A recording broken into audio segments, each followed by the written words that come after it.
Mr. President. Senator from New Mexico.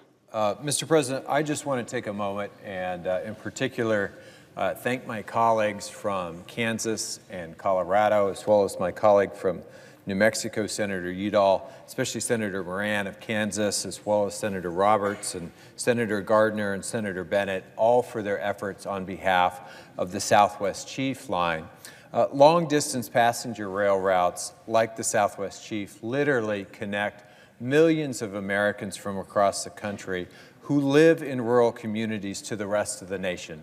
They do that culturally and they do that economically.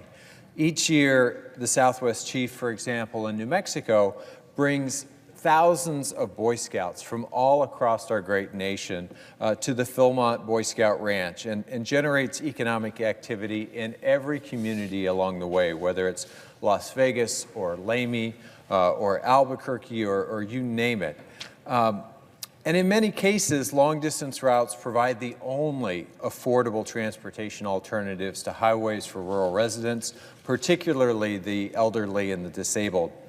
I just want to thank all of my colleagues from these states for standing up for long-distance passenger rail, for working to reject any proposals that would suspend long-distance rail service and literally send rural residents back to the back of the bus.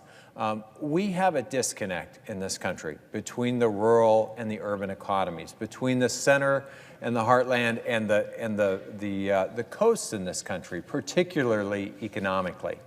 And if we're going to combat that, we have to invest in the transportation infrastructure and the information infrastructure that can make a difference in rural communities. This is not the time to be turning our back on rural communities with regard to passenger rail and transportation.